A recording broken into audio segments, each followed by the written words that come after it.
계정 만들기에 대한 내용은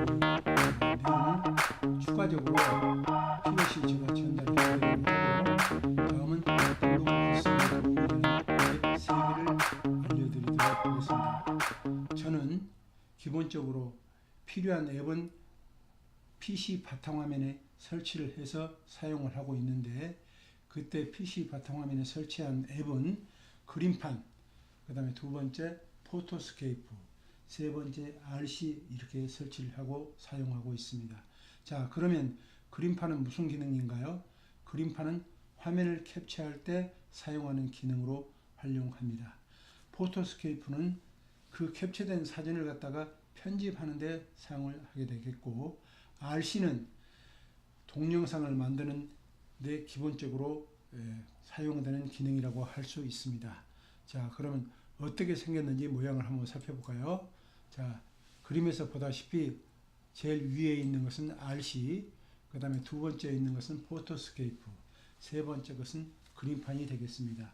그래서 위에서부터 순차적으로 보면 위에 RC는 동영상을 만드는 앱이고, 그 다음에 두 번째는 포토스케이프는 캡처된 사진을 편집하는 데 사용하는 앱, 그 다음에 세 번째 제일 마지막에 있는 그림판은 화면을 캡처하는 데 쓴다고 보면 되겠습니다.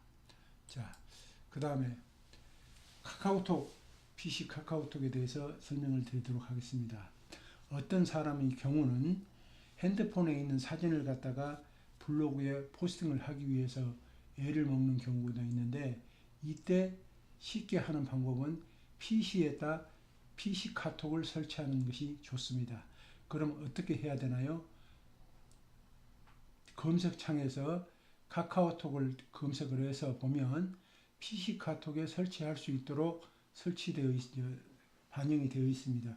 그래서 다운로드 받으면 되는데, 이것은 다음에 제가 자세히 설명을 드리도록 하겠고, 우선 이 정보의 소개부터 하겠습니다. PC 카톡은 핸드폰 카톡과 연계하여 정보 호환성을 유지하기 위해서 필요한 것이고, 핸드폰 카톡과 PC 카톡은 포스팅, 업로딩 실습을 통해서 설명을 따로 해드리도록 하겠습니다. 자, 그 다음에 칭찬받는 프로필 작성법을 말씀드리겠습니다.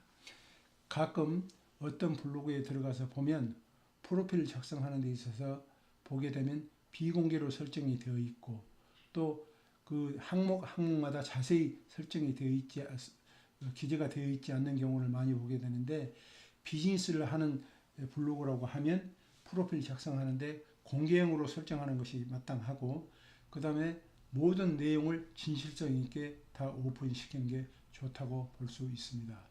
프로필 작성은 블로그 옆 관리에 가면 있는데, 기본 설정, 블로그 정보에서 할 수 있습니다. 블로그명, 별명, 소개글, 이미지 등을 순차적으로 기입하면 됩니다. 소개글은 블로그 성격을 소개하는 것으로 200자 이내로 쓰게 되어 있습니다. 혹 여러분들께서 상담 요청을 받고 싶은 그런 블로그가 있으시면 전화번호를 소개글 안에 남겨주시되, 가급적이면 선두에, 모두에 써주시는 게 좋습니다. 그렇게 한 경우에는 여러 가지로 좋은 점이 많이 있는데, 그것은 추후에 설명을 해드리도록 하고, 우선은 그렇게 작성을 해주시되, 전화번호 같은 경우는 아라비아 숫자로 쓰기 때문에 자칫 붙여서 쓰게 되면 숫자를 알아볼 수 없게 됩니다. 즉, 전화번호를 분별하기 어려운 경우가 있기 때문에 꼭 봐서 한자씩 띄어서 써주는 것도 하나의 방법이라고 할 수 있겠습니다. 자, 그럼 또 레이아웃 설정하는 방법을 알아볼까요? 레이아웃 설정은 블로그에서 제공하는, 즉 네이버에서 제공하는 레이아웃을 보게 되면 여러 가지 모양이 나오는데, 이것은 블로그를 개설했을 때 프롤로그 화면 상태에서 첫 장에 보여지는 모양이라고 할 수 있습니다. 블로그 주소로 방문하는 고객들이 마주하게 되는 첫 화면인데, 여기서 고객들한테 인상이 각인이 되면 좋고, 또 잘 구성해서 두드러지게 하면 더 좋겠죠. 리모컨으로 설정하며 위젯들을 설치하여 보여줄 수 있으면 좋습니다. 여기 화면을 보게 되면 여기에 꾸미기 설정이 들어가서, 그 다음에 디자인 설정 밑에 있는 레이아웃 위젯 설정이 있습니다. 여기를 클릭해서 보면 레이아웃 위젯 설치가 가능합니다. 대표적인 예로 저 같은 경우는 지금 여기에서 레이아웃 위젯 설정에 가서 좌측에서부터 우측으로 쭉 보면 우측에서 두 번째, 그러니까 하나 둘 셋 넷 여덟 아홉 열 11번째에 제가 지금 이렇게 보여지게 디스플레이를 해놨는데 저 같은 경우는 이걸 사용하고 있습니다. 그래서 여러가지 12개 중에 선택을 하면 되는데 여러분 취향에 따라서 선택을 하면 되겠습니다. 그렇게 하고 그 다음에 위젯 제작 등록이라는 게 있습니다. 위젯 제작 등록은 네이버에서 제공하는 기본적인 위젯 말고 내가 스스로 블로그 본인이 제작을 해서 설치하게 되는 위젯인 경우인데 이것은 직접 등록하기 순서에 의해서 하면 됩니다. 위젯은 네이버에서 제공하는 것 외에 직접 제작본을 합하여 총 20개까지 등록이 가능합니다. 위젯 직접 등록은 비공개방에서 진행을 하는 게 좋습니다. 자, 그러면 위젯을 갖다가 어떻게 생겼는지 한번 샘플을 한번 보도록 하겠습니다. 지금 화면에 보인 대로 시니어 창업연구소, 그 다음에 카카오 플러스 친구 맺기, 그 다음에 평창 88송어, 이렇게 세 가지 위젯을 제가 여러분들께 보여드리고 있는데 시니어 창업연구소는 저의 카페 주소를 볼 수 있는 곳으로 되어 있고요. 그 다음에 카카오 플러스는 저하고 카카오 플러스 친구를 맺고 싶은 사람은 여기를 클릭을 해서 보면 저하고 카카오 플러스 친구를 맺도록 되어 있습니다. 그 옆에 평창 88송어는 비즈니스 협업을 위해서 만드는 위젯이라고 할 수 있습니다. 자, 그 다음엔 검색창 활용하는 방법을 말씀드리도록 하겠습니다. 검색창은 해당 블로그나 또는 카페 어디에도 다 설치가 되어 있는 것인데 이것은 어느 때 사용을 하느냐, 해당 블로그나 카페에 있는 내용물을 조회하는 데 사용을 하며 키워드를 검색을 했을 경우에 그 해당 블로그나 카페 내에 그 키워드에 합당한 내용의 글이 있으면 검색을 해서 볼 수 있게 되겠습니다. 일종의 사전이라고 볼 수 있겠습니다.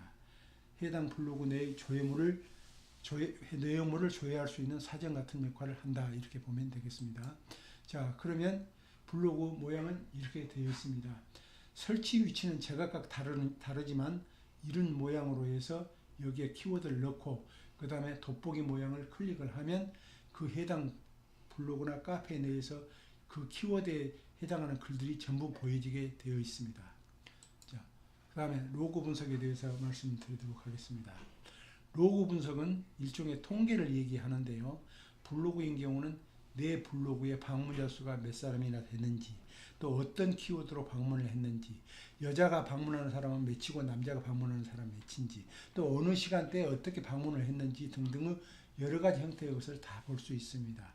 그래서 해당 블로그에 방문한 고객들 현황을 알려주는데 성별, 연령별, 시간대별, 그 다음에 PC로 방문한 사람이 얼마며 핸드폰으로 방문한 사람이 얼마인지 이것까지 다 알 수 있습니다.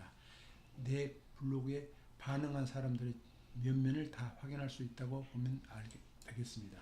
자, 여기 화면을 보면 이 통계를 본 우측 아래에 통계가 있는데 이 통계를 클릭을 하면 바로 로고 분석이 되는 장면으로 이동을 하게 되겠습니다. 하나 샘플로 한번 볼까요?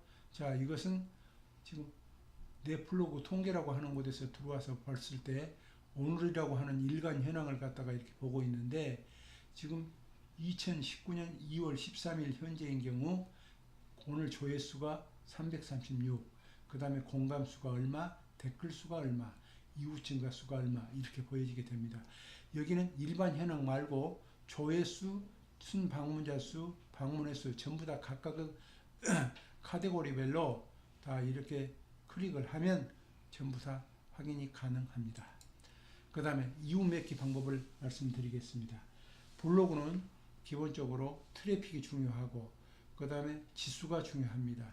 지수는 여러분들이 블로그에 얼마만큼 글이 게시되어 있는가에 따라서 지수는 상승하게 되어 있고 그 다음에 그 해당 블로그에 얼마나 많은 이웃들이 와서 공감과 댓글 그 다음에 와서 글들을 많이 봐주느냐에 따라서 체류 시간도 포함이 될 테고, 아무튼 페이지 뷰도 포함이 될 텐데, 아무튼 이렇게 해서 많은 이웃 고객들이 당신의 블로그에 와서 얼마만큼 활동을 하고 가느냐, 그것이 중요한데, 이게 바로 트래픽이라고 할 수 있습니다. 그래서 트래픽을 많이 가져오는 방법 중에 하나가 이웃 맺기 방법인데, 이웃을 많이 맺어서 그 이웃이 서로 이웃 맺게 되면 그 이웃은 당연히 내 블로그를 보게 되는 것이고, 내 블로그에 방문해서 공감과 댓글을 남겨주고 될 수 있겠죠. 그러면 여기서 이웃 맺는 방법은, 내가 남한테 이웃 맺는 방법이 있고, 남이 나한테 저에게 이웃 맺는 방법이 있는데, 이 두 가지 다 하면, 수행을 하게 되면 서로 이웃 맺기 방법이 되겠습니다. 그래서 블로그 트래픽을 유도하는 데 도움이 될 수 있으니까, 여러분들도 이웃 맺는 방법을 배워서 많이 이웃을 맺어주시면 좋겠습니다. 그 다음에 그 맺는 방법은 여기에서 보다시피 프로필 밑에 보면 이웃 추가가 있습니다.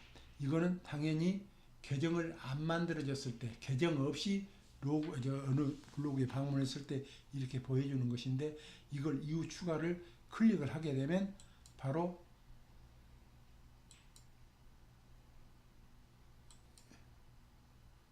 이렇게 됩니다. 그래서 여기에서 보면 여기에 아이디하고 비밀번호를 집어넣고 그 다음에 로그인을 하게 됩니다. 그렇게 되면 이웃 맺기 이제 진행이 되게 되어 있습니다. 자, 그 다음 키워드 조회수를 확인하는 방법을 말씀드릴까요? 자, 여러분이 블로그에 비즈니스를 하게 된다고 하면 블로그에 글을 많이 썼을 때 그 글을 다른 사람들이 많이 볼 수 있도록 하면 참 좋겠죠. 그렇게 하기 위해서는 키워드를 잘 설정을 해야 되는데, 그 키워드 설정을 할 때는 공급자의 생각에서 키워드가 설정이 되는 것보다는 고객의 입장에서 키워드를 설정하는 게 유익하다고 할 수 있습니다. 그래서 키워드를 설정을 할 때 고객의 니즈를 먼저 확인을 하고, 그 다음에 그 니즈에 의해서 키워드를 설정을 할 때 이 키워드가 사람들이 얼마만큼 조회를 하는지 조회수 여부를 갖다가 확인한 다음에 그 볼륨이 크고 적음을 따져서 키워드 키워드 설정을 선택을 하면 참 좋겠다 할 수 있습니다. 키워드 설정 시 고객의 조회수량을 미리 확인을 할 수 있는데, 포스팅 작업 시 반드시 사전에 키워드 조회수를 확인하면 좋고, 키워드 조회수는 PC와 모바일로 구분해서 그 볼륨 정도를 알 수 있습니다. 자, 키워드 조회수를 확인하는 방법을 제가 설명을 드리도록 하겠습니다.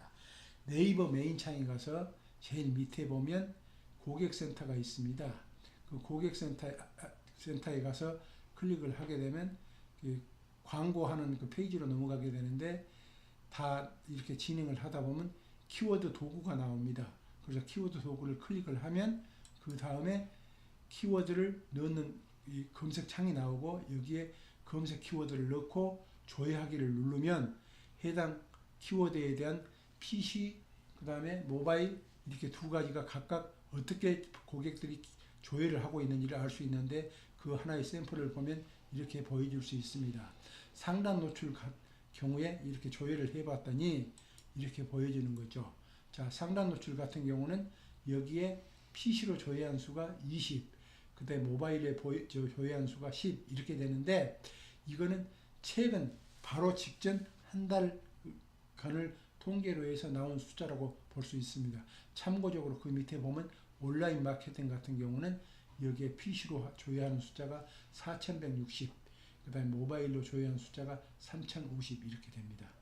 그래서 우리가 만약에 키워드를 상단 노출로 한다고 하면, 상단 노출은 고객이 별로 많이 검색을 안 하는구나 하고 이해할 수 있을 테고, 이렇게 확인이 되면 상단 노출이라는 키워드를 내가 비즈니스에 써먹기보다는 다른 키워드로 설정을 하는 게 좋겠다. 상위 노출이나 아는 다른 키워드로 설정을 하는 게 좋겠고, 또 더 나아가서 내가 경쟁력이 좀 취약하다, 블로그 지수가 별로 높지 않다 이렇게 생각이 될 경우에는 키워드 조회수가 좀 적어도 그 키워드를 사용하는 것도 하나의 방법이라고 할 수 있겠습니다.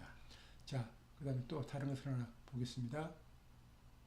자, 이렇게 해서 결정이 다 되어지는데, 이상과 같이 두서와 같이 제가 말씀을 드렸습니다만 이렇게 해서 여러 가지로 핫 팁을 갖다가 제가 여러분들한테 소개를 드렸고 상세한 내용은 다음 시간에 제가 실습을 통해서 알려드리도록 하겠습니다.